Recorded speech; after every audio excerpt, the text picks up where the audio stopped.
அளவற்ற அருளாளனும் நிகரற்ற அன்புடனும் ஆகிய எல்லாம் வல்ல இறைவனின் திருப்பெயரால் ஆரம்பம் செய்கின்றோம். த வின்ஸ் ஆஃப் இஸ்லாம் நேயர்களுக்கு பல்வேறு ஆளுமைகளின் கருத்துக்களை கேள்வி பதில் நிகழ்ச்சியாக வழங்கி வருகிறோம். அந்த வகையில் இன்றைக்கு நம்மோடு இணைந்திருக்கும் மௌலவி ஷேக் முபாரக் மதனி அவர்கள் நம்முடைய நேயர்களுக்கு மிகவும் அறிமுகமானவர் மட்டுமல்லாமல் தமிழ் பேசும் சமூகத்திற்கு மிகவும் அறிமுகமானவர், அரிய பல ஆய்வு நூல்களை எழுதியிருப்பவர், பல பல்கலைக்கழகங்களில் சென்று இஸ்லாமிய வாழ்வியல் நெறியை பற்றி போதனைகள் நடத்தி வருபவர். இன்றைக்கு நம்முடைய நேயர்களுக்காக நம்மோடு இணைந்திருக்கிறார். அஸ்ஸலாமு அலைக்கும் வரஹ்மத்துல்லாஹி வபரகாத்துஹு. வலைக்கும் ஸலாம். நல்லா இருக்கீங்களா? ஒரு சிறிய ரமலானுக்கு அப்புறம் ஒரு இடைவெளிக்கு சந்திக்கிறோம். அல்ஹம்துலில்லாஹ். அல்ஹம்துலில்லாஹ். ஒரு பல்வேறு நம்ம சுற்றி நடந்திருக்க நிகழ்வுகளை பற்றி ஒரு இஸ்லாமிய பார்வையான, ஏன்னா பல்வேறு செய்திகள் கருத்துகள் அரசியல் ரீதியாக இருந்தாலும் வாழ்வியல் ரீதியாக மக்களுக்கு போய் சேருது.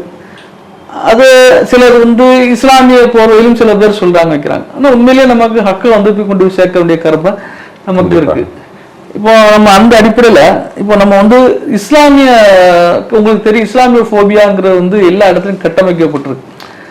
அப்போ அதுல இஸ்லாத்தின் மீது பல்வேறான விமர்சனங்கள் இருக்கு. அப்போ நாம முஸ்லிம்களாகிய நாம விமர்சனங்களுக்கு பதில் சொல்ல கடமைப்பட்டவர்கள்.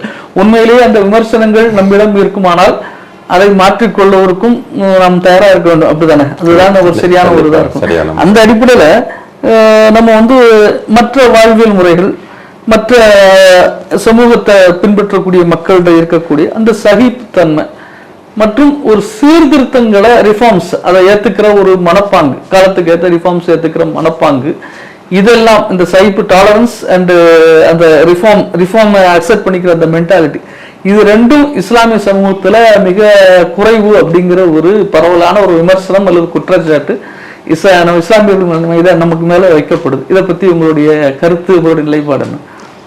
அல்ஹம்துலில்லாஹ் வஸ்ஸலாத்து வஸ்ஸலாமு அலா ரசூலில்லாஹ் அம்மா பஅத். உண்மையிலே மிக முக்கியமான காலத்திற்கு தேவையான ஒரு கேள்வியை நீங்கள் கேட்டிருக்கிறீர்கள். இன்று உலகத்தில் மிக அதிகமாக நாம் அடிக்கடி சொல்வது போல தவறாக புரியப்பட்டிருக்கிற ஒரு மார்க்கமாக இஸ்லாம் மாறிக்கொண்டிருக்கிறது. இதற்கு பின்னால் பல காரணங்கள் இருக்கின்றன. அதில் குறிப்பாக இஸ்லாத்தின் மீது காழ்ப்புணர்வு கொண்ட சில சக்திகளும் இதற்கு பின்னால் இருக்கின்றன.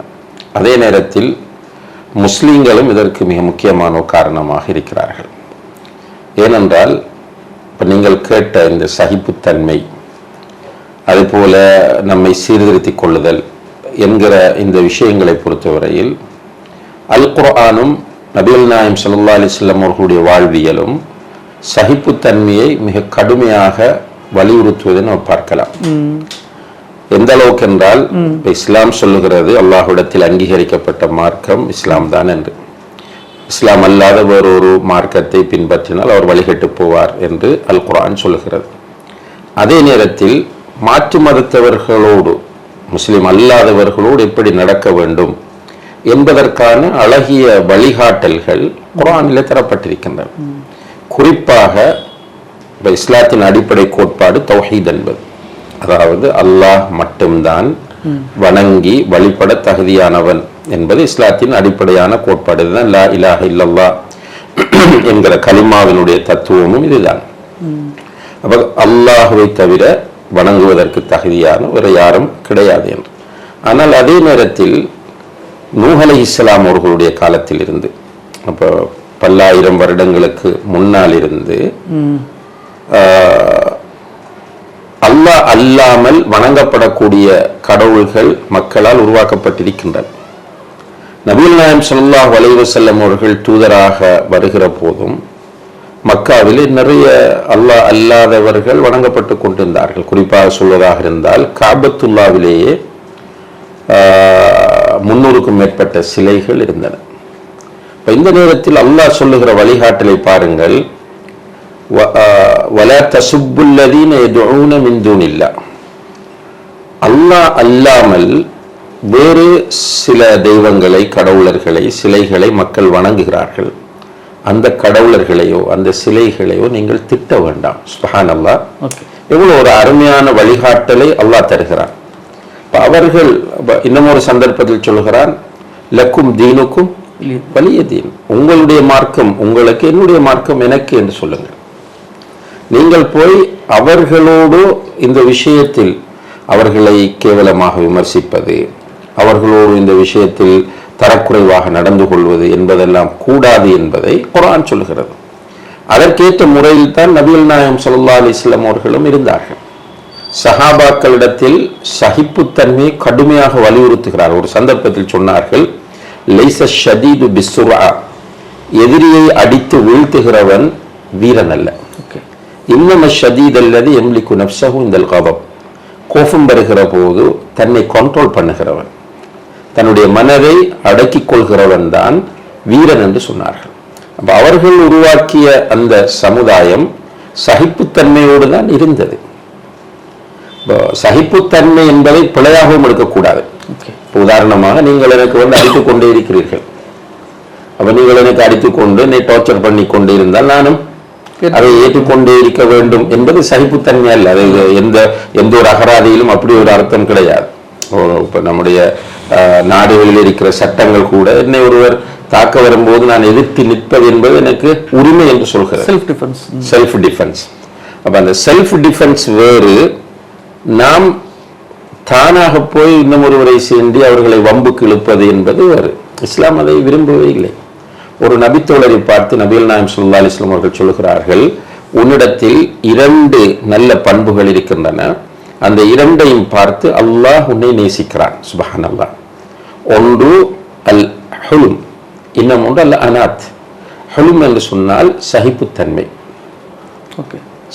அனாத் என்றால் நிதானம். உலகத்துக்கு தேவையான இந்த 2 பண்புகளும், இந்த சகிப்புத்தன்மையும் நிதானமும் என்பது இஸ்லாம் வலியுறுத்துகிற ஒரு பண்பாகும். இப்போ உமர் ரலியல்லாஹு அன்ஹு அவர்கள் என்பவர் இஸ்லாமை ஏற்றுக்கொள்வதற்கு முன்னால் சகிப்புத்தன்மை அற்றவர், மிக ரஃப்பான ஒருவர். அவர் இஸ்லாத்தை ஏற்றுக்கொண்ட பிறகு அவர் சகிப்புத்தன்மை உள்ள ஒருவராக மாறுகிறார். இப்படி நம்ம பட்டியலிட்டுக் கொண்டே போகலாம். நபி ஸல்லல்லாஹு அலைஹி வஸல்லம் அவர்களால் உருவாக்கப்பட்ட நபித்தோழர்கள் சகிப்புத்தன்மையோடு இருந்தார்கள் என்பதில் மாற்று கருத்து கிடையாது. அப்ப குர்ஆனும் ஹதீஸும் சகிப்புத்தன்மையை வலியுறுத்துகின்றன. அந்த குர்ஆனையும் ஹதீஸையும் சரியாக ஃபாலோ பண்ணிய நபித்தோழர்கள் சகிப்புத்தன்மையோடு வாழ்ந்தார்கள். ஆனால் பிற்பட்ட காலங்களில் முஸ்லிம்களுடைய எண்ணிக்கையும் அதிகரிக்கிறது, பல்வேறு நாடுகளில் முஸ்லிம்கள் வாழக்கூடிய சூழ்நிலை வருகிறது. இந்த பின்னணியில் அவர்கள் அந்த நாடுகளிலே சில எதிர்ப்புகளையும் பிரச்சனைகளையும் எதிர்கொள்கிற போது சிலர் அவர்களுடைய உரிமைக்காக போராடுகிறார்கள், இன்னும் சிலர் மடத்தனமாக அந்த பிரச்சனைகளை எதிர்கொள்கிறார்கள். இந்த நேரத்தில் இஸ்லாமிய அடிப்படை அறிவில்லாமல், சரியான குர்ஆன் சுன்னாவுடைய மார்க்க அறிஞர்களுடைய வழிகாட்டல்கள் இல்லாமல் அவர்கள் இந்த பிரச்சனைகளை அணுக வந்ததனால் அவர்கள் இமோஷனலாக உணர்ச்சி வசப்பட்டு சில காரியங்களை செய்கிற போது அது ஒட்டுமொத்த முஸ்லிம் சமுதாயத்தையும் பாதிக்கிறது. இந்த இடத்தில் இப்படிப்பட்டவர்கள், அது முதியவர்களாக இருக்கலாம், வாலிபர்களாக இருக்கலாம், அல்லது தங்களை உலமாக்கள் என்கிற போர்வையில் போர்த்தியவர்களாக இருக்கலாம், அவர்கள் அல்லாஹ்வை பயந்து கொள்ள வேண்டும். நபிகள் நாயகம் ஸல்லல்லாஹு அலைஹி வஸல்லம் அவர்கள் ஒரு செய்தியை சொல்கிறார்கள். அதாவது இந்த உலகத்தில் முதலாவது கொலை என்கிற ஒன்றை செய்தவர் ஆதம் அலைஹிஸ்ஸலாம் அவர்களுடைய ஒரு மகன். அதற்கு பிறகு இந்த உலகத்தில் எங்கு கொலை நடந்தாலும் அதில் அவருக்கும் பங்கிருக்கிறது என்று சொன்னார்கள். அந்த அடிப்படையில் நம்முடைய போதனைகளால், நம்முடைய வழிகாட்டல்களால் வாலிபர்கள் சருகி போய் தவறான முறையில் நடந்தால் அந்த வழிகாட்டியவர்கள் அதை பொறுப்பெடுக்க வேண்டும். இன்றைக்கு இந்த பொறுப்புணர்வு பிரச்சாரகர்களிடத்தில் இல்லை என்பது எல்லோரும் அல்ல. ஒரு சில பிரச்சாரகர்கள் மேடையிலே உணர்ச்சி ததும்ப பேசுவதும் உணர்ச்சி ஊட்டுவதும் மட்டும்தான் பிரச்சாரம் என்று நினைத்து செயற்பட்டு அந்த பேச்சுக்களால் உந்தப்பட்ட சில வாலிபர்கள் செய்யக்கூடிய அந்த மோசமான செயல்களால் முஸ்லிம் சமுதாயத்திற்கு மிகப்பெரிய நெருக்கடியும் தலைகுனிவும் வருகிறது. இதற்கு இவர்கள் காரணம். இதை இவர்கள் புரியவன், இந்த பொறுப்புணர்வு இவர்களிடத்திலே வர வேண்டும். வந்தால் நீங்கள் சொல்லக்கூடிய இந்த குற்றச்சாட்டு 100% இல்லாமல் போகாவிட்டாலும் பெரிய அளவில் இன்ஷா அல்லாஹ் முஸ்லிம் சமுதாயத்தை விட்டு இல்லாமல் போகும். அந்த ரிஃபார்ம்ஸ் ஏத்துக்கிற மனப்பாங்குங்கிற எந்த அளவுக்கு இருக்கணும் ஒரு முஸ்லீம்கிட்ட? ரிஃபார்ம்ஸ் என்று சொல்லும்போது, அதாவது சீர்திருத்தம், சீர்திருத்தம் என்று சொல்லும்போது இரண்டு விஷயங்கள் இருக்கின்றன. ஒன்று, நம்முடைய அடிப்படைகள் தவறாத நிலையில் அந்த ரிஃபார்ம்ஸ் அமைய வேண்டும். குர்ஆனில் சொல்லப்படக்கூடிய நபிகள் நாயகம் ஸல்லல்லாஹு அலைஹி வஸல்லம் அவர்கள் சொல்லித் தந்த அந்த வழிகாட்டல்களை விட்டு சருகாத நிலையில் தான் நம்முடைய ரிஃபார்ம்ஸ் அமைய வேண்டும். அதை விட்டு விட்டு வேறு கோணத்தில் இது ரிஃபார்ம்ஸ் என்று சொல்லி வந்தால் அதை ஏற்றுக்கொள்ள முடியாது. ஆனால் மாஷா அல்லாஹ் அல்ஹம்துலில்லாஹ் குர்ஆனும் ஹதீஸும் சீர்திருத்தத்தை தான் வலியுறுத்துகின்றன. அல்லாஹ் குர்ஆனில் நபிமார்களை பற்றி சொல்லிக் கொண்டு வரும்போது அந்த நபிமார்கள் சொல்லுகிறார்கள், இன் உரீது இல்லல் இஸ்லாஹ மஸ்ததஅது. இஸ்லாஹ் என்பது ரிஃபார்ம்ஸ் என்பது அர்த்தம். என்னால் முடியுமானவரை நான் இஸ்லாஹைத்தான் விரும்புகிறேன், குழப்பத்தை விரும்பவில்லை. அல்லாஹ் என்ன சொல்றான், வலா துஃப்ஸிது ஃபில் அர்தி பஅத இஸ்லாஹிஹா. உலகம் சீர் செய்யப்பட்ட பிறகு நீங்கள் அதிலே ஃபசாதை உண்டு பண்ணாதீர்கள். ஃபசாதுன்னு சொன்னா குழப்பம். அப்ப நல்ல விஷயங்களை முஸ்லிம்கள் ஏற்றுக்கொள்ள வேண்டும். குர்ஆன் ஒரு வரலாற்று ஆசிரியர்கள், அறிஞர்களுடைய, இஸ்லாமிய வரலாற்று ஆசிரியர் அறிஞருடைய கருத்துப்படி ஹிஜ்ரி 4ஆம் நூற்றாண்டில் சில பின்னடைவுகள் முஸ்லிம் சமுதாயத்தில் ஏற்பட்டன. அதற்கு பிறகு வந்த அறிஞர்கள் சீர்திருத்தங்களை செய்தார்கள். வந்த சீர்திருத்தங்களை அந்த மக்கள் ஏற்றுக்கொள்ள வேண்டும். அதே போல ஒவ்வொரு காலத்திலும் ஒரு தொய்வு நிலை ஏற்படும் முஸ்லிம் சமுதாயத்தில். வணக்க வழிபாடுகள் சில குழப்பங்கள், அதுபோல ஏனைய விஷயங்களில் ஒரு பின்னடைவு ஏற்படுகிற போது சில சீர்திருத்தவாதிகள் வந்து அதை முன்வைப்பார்கள், அந்த சீர்திருத்தத்தை.